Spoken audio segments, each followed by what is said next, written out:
Hello adventurers and welcome back to my channel. Today we are in Beavers Bend State Park here in Oklahoma and we're about to go on a little adventure. It's going to be super fun as I show you around some of the cool things and as Riley and I explore with Tyson. So come along, we're about to have a good one. Let's go.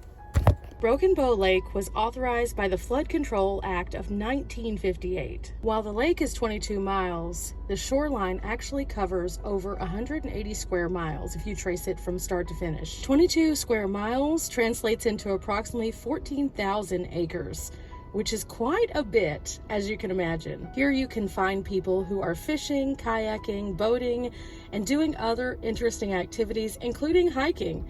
There are some amazing trails at this state park. It's impossible to do everything in a single day. So if you are planning to come, give yourself a little bit of time because there's lots of exploring to be had. Construction of this project took quite a few years. It started in 1961 and the final piece of completion was enacted in 1970. Since that time, people have been flocking to this area to see the natural beauty, the outcroppings of the mountains and the hills, and then also to enjoy the beautiful, serene location. This is one of the most popular state parks in all of Oklahoma, and I think you can see why. Starting off today's adventure, we're going to start off next to the dam. The dam is a place that you can hear from quite a distance away. Every time that they open up the dam so that they can move the water, you hear this loud sound. And last night while we were camping here, we heard it several times. But it's a pretty big dam, as you can see, but we're gonna go get a closer look at this one because, oh my goodness, this is so cool.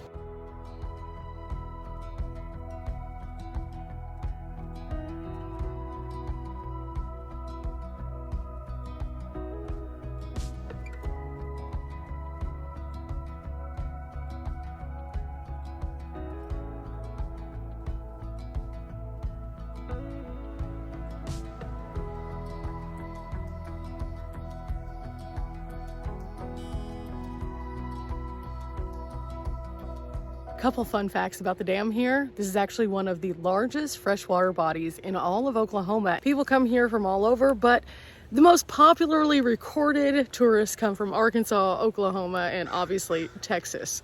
So that's pretty neat.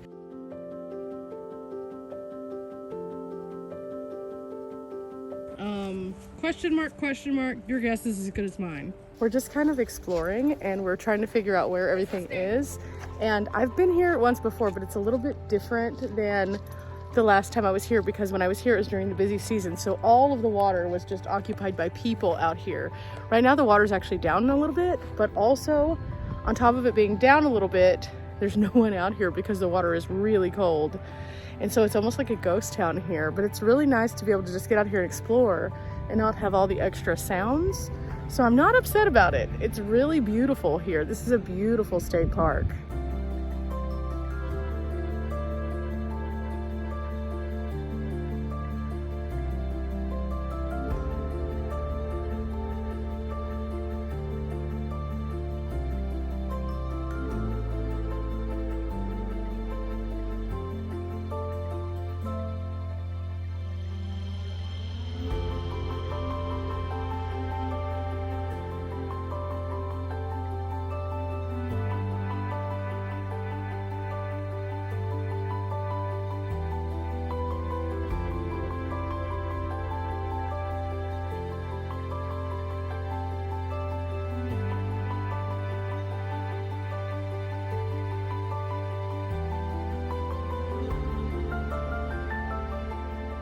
I have to say this is a great way to get back out to adventuring, starting off waking up in a beautiful place.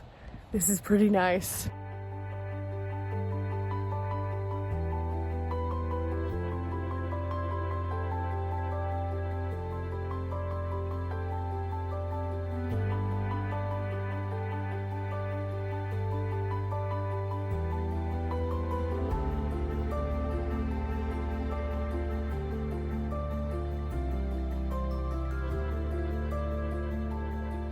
It's just so nice to explore.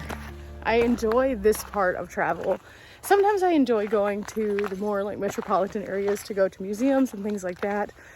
But my true happiness comes from being out in these kind of spaces and getting some brain wrinkles. It's just beautiful here. And again, there's no right season to see it because during the fall, even though there aren't as many trees that have leaves, you get to see other parts of the park that you wouldn't during like the spring or summer. and that's kind of neat. There's a lot more birds here because there's a lot less people. So we've just kind of been watching nature, and it looks like there's some fish hopping around too. What? See those ripples? That was from a fish that just hopped up. Huh. Interesting. Looks like there's some fish biting today. I don't have a fishing license though. Hey Riley. Yeah. I noticed that we were next to the toilets and the showers. I wanted you to tell me what you think about them. So let's go for a tour. Let's go for a tour. Okay, let's do a tour. We have the toiletta. Okay. Right? Fancy. And Pinky out fancy. they're unlocked. Ooh. And check it out. Plumbing. Wow. So they have really nice flush toilets over here, and it looks like it's super well maintained. So someone is clearly coming over and taking care of these.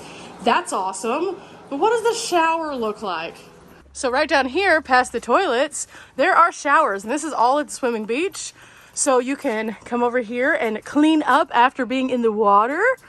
Okay, let's see. Woo! Okay, so it's a single stall. This one's handicap accessible. It has water hooks. It has a low and a high because it's a handicap accessibility stall. Nice curtains, bars everywhere. Huh, these are really nice. I've seen a lot of state parks, and I've seen a lot of showers at state parks, and these are some of the nicer outdoor showers that they have. And again, these are literally right next to the swimming beach.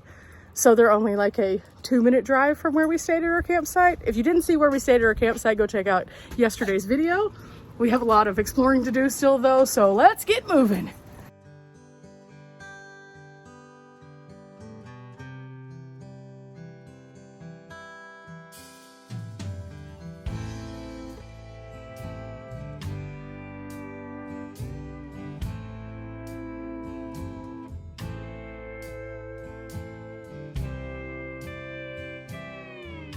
Okay, here at the Visitor Center, they have a restaurant and they have all of their menus outside. You can also look them up on social media, which I think is really cool. This was not here the last time I visited, so this is a newer update since when I was here last. They also have a big outdoor map, so if you pull in later in the evening, you can still find your way around, which I think is great. And then they have the lock boxes here for the cabins, so when you check in, you can get your keys and then you can go directly to your cabin.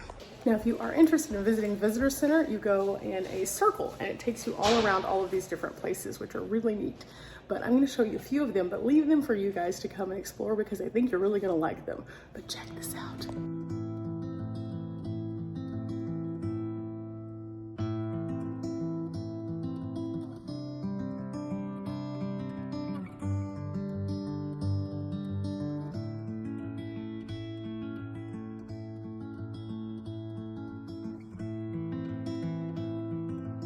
Each one of the displays that we're seeing were all created by a single artist, and there's a display about him at the very beginning.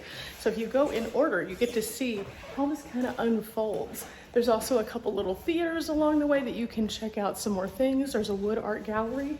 And as you go through, you get to learn the history of this area, you get to learn the history of the people and all of the things that you can find in this region. But there's also some outdoor spaces which are fabulous, including a little fire tower. I think it's so nice to come here because this is one of the better visitor center museums that I've been to in Oklahoma. I really like this place.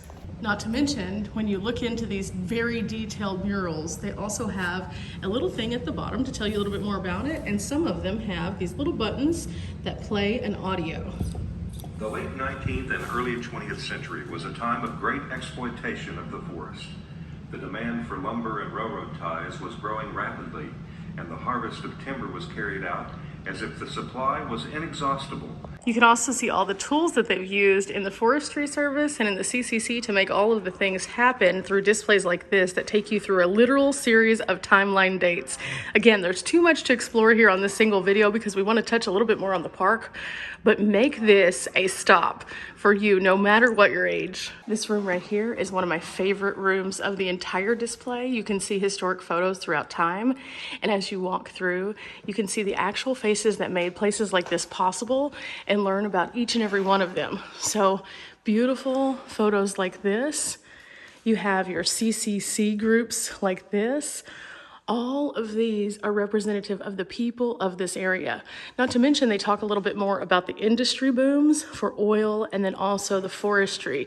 And I think that this is just amazing. Just for context, the first time that I was here, I literally spent an hour and a half just going through the Visitor Center Museum because there's that much information that if you stop and read, you can learn so many things. I love brain wrinkles. Let me give you a teeny tiny bit of the brain wrinkles that are in this one room alone.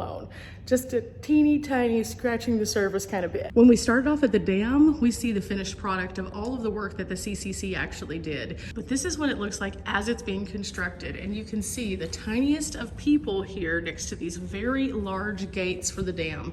And it talks about how this was considered to be Roosevelt's tree army, and they helped to restore our forest by fighting fires, constructing fire towers, telephone lines, building different trails. They planted different seedlings, and they also secured our waterways in ways like this so it could foster those areas a bit more and create less floodplain areas. See, without these guys, a lot of times we think of the work that they did in way of stonemasonry and the parks that we now see, but they did a lot more than just that. And so coming into a place like this where you can actually see the work that they did well beyond just building cool buildings or building little retainer walls, you get to see the actual depth of their job. And I think that it's so neat. It's so refreshing to know that at one point in time, these were jobs that were created for Americans because we were at a time where people were not doing well. And it gave them skills, it gave them talents, it allowed them to move forward and to do things they hadn't thought they could do before, all the while protecting our country and creating some of the beautiful places we still enjoy and recreate in today.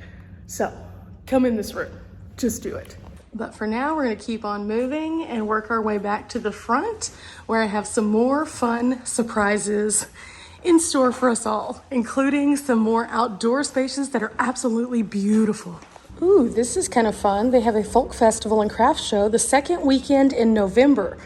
So if you happen to want to be coming to Oklahoma around that time, check that out and let me know what you think about it. Okay, I picked up an official trail guide and then also a state park map, but I also found a patch so I can start the new patch wall.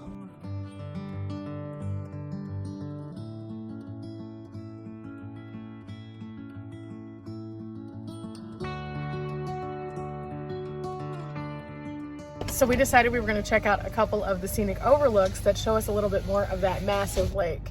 And so we're stopping off at the first one that's just a little bit past the dam, and it's on the right-hand side.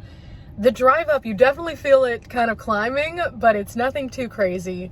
But this first overlook, oh my goodness, this is awesome. Let's go check it out. Now, when you first come out here, you see this, and this is very much not a place that you can go, but there's paths on the side that you can go out to a couple little seats, and then also it looks like a marker of some kind.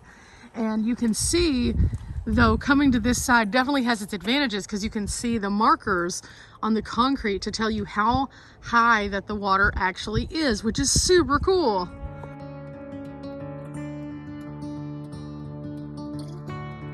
This marker is really neat because not only does it have the sign saying 1961 and 1970 like we talked about before, but it tells you who worked on it, and it has a little thing that says push. I don't know if it's gonna work. What does that do? Usually these play sound if it says push, but this one does not seem to be working. So that's super sad, but I'm pretty sure that whenever it does work, it tells you the story of the creation of the beautiful, expansive lake.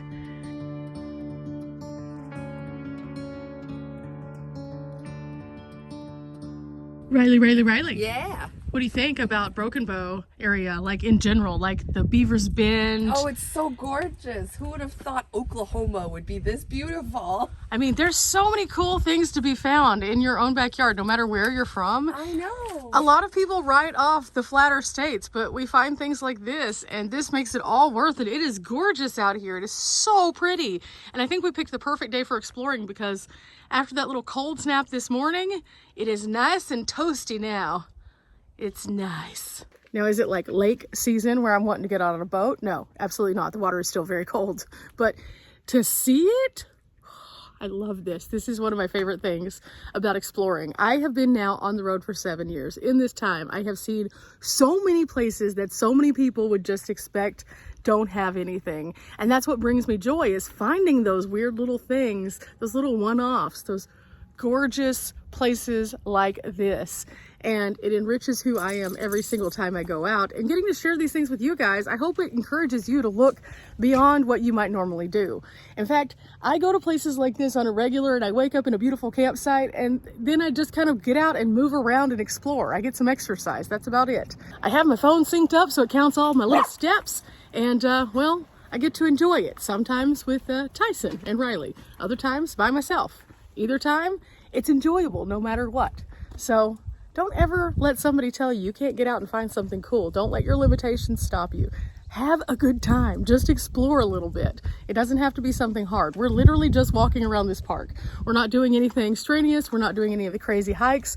We're just looking around. And the information provided with the visitor center and then all of these signs like this is enough to fill in all the blanks and just give you a beautiful outing to someplace a little bit different than where you might normally be going.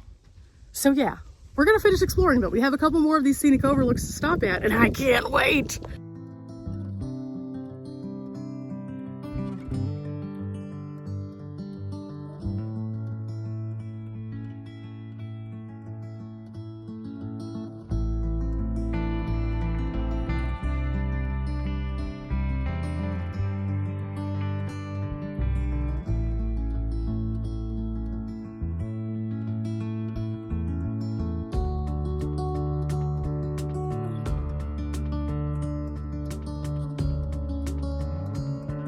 After a brief walk down on some kind of slippery rocks, we made it. It's gorgeous down here. It's so peaceful. The water's just barely moving today, and it's just so nice. And they have some picnic tables down here that you can set up and have a picnic in the sun right next to the water. It's pretty spectacular, guys.